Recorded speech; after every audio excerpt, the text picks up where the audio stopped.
Drama serial آدھی بے وفائی کی آنے والے ایپیسوڈ بہت ہی زیادہ انٹرسٹنگ ہونے والی ہے۔ اس کے آنے والے ایپیسوڈ میں آپ دیکھیں گے دور فشاں بہت زیادہ خوش ہوتی ہے کیونکہ اس کی بہن دور شوار کی شادی ہو رہی ہوتی ہے اور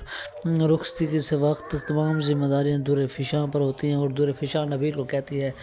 کہ میں تمہاری بہن بھی ہوں اور دوسری طرف تمہاری سالی بھی ہوں، اس لیے میں ہر رسم کروں گی اور ہر رسم میں جو کچھ ملتا ہے وہ میں سب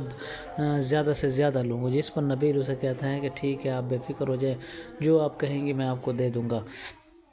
ارسل بھی دور فشاں کا کال پہ بات کرتا ہے اور اس سے حال چال پوچھتا ہے اور اپنے بچے کے بارے میں پوچھتا ہے، تو وہ اسے بتا دیتی ہے کہ بچہ بالکل بھی ٹھیک ہے، آپ بے فکر ہو جائیں، ہم سب خوش ہیں، اپنے گھر میں دور شہوار کی شادی ہو رہی ہے اور تمام لوگ شادی میں لگے ہوئے ہیں اور تمام گھر کے انتظامات زبردست ہو رہے ہیں اور تمام لوگ بہت زیادہ خوش ہیں۔ ارسل کا باپ بھی شادی میں آیا ہوا تھا اور دور شہوار کی شادی کے فنکشن شروع ہو چکے ہوتے ہیں۔ پہلے نکاح کا فنکشن ہوتا ہے جس میں دور شہوار بہت زیادہ خوبصورت لگ رہی ہے اور نبیل بھی بہت زیادہ خوبصورت لگ رہا ہوتا ہے، تمام لوگوں نے بہت اچھی سی ڈریسنگ کی ہوتی ہے اور بہت ہی کمال لگ رہے ہوتے ہیں۔ دوسری جانب آپ بھی دیکھیں گے کہ اسد کو اس کی ماں اسے بہت زیادہ مجبور کر دیتی ہے کہ تم اسی لڑکی سے شادی کرو گے جس کو میں نے پسند کیا ہے، مگر اسد نہیں مانگ رہا ہوتا کیونکہ اسد اس لڑکی کو اچھی طریقے جان چکا ہوتا ہے، کیونکہ لڑکی اسد سے بھی کچھ زیادہ کافی قدم آگے چلاک ہوتی ہے، اسی لیے اسد تھوڑا پیچھے ہٹ چکا ہوتا ہے کہ میں اس سے شادی نہیں کر سکتا، مگر اس کی ماں کہتی ہے نہیں بیٹا تمہیں اسی لڑکی سے شادی کرنی ہوگی، ہر حال میں کرنی، کیونکہ یہ میرا حکم ہے۔ دور شہوار کی ماں بھی بہت زیادہ خوش ہوتی ہے کہ آخرکار ان دونوں بیٹیوں کی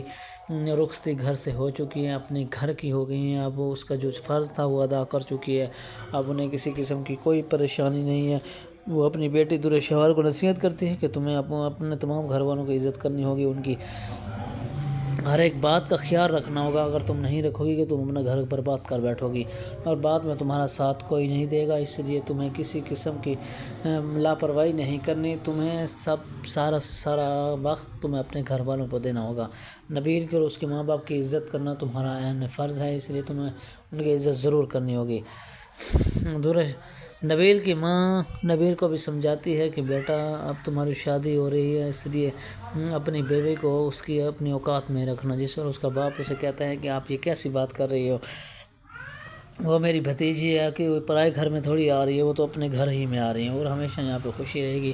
نبیل بھی کہتا ہے کہ انشاءاللہ میں اسے بہت خوش رکھوں گا اور اس کی بہت اچھی کیئر کروں گا، میں جو وہ کہے گی میں ویسا ہی کروں گا، مگر اس کی ماں کہتی ہے کہ نہیں تمہیں ہمارا کہنا بھی ماننا ہوگا، جیسا ہم کہیں گے تمہیں ویسا ہی کرنا ہوگا، زیادہ تمہیں بیوی کو سر پہ چڑھنے کی کوئی ضرورت نہیں ہے، اگر تم اسے چڑھاؤ گے تو پھر یاد رکھنا بعد میں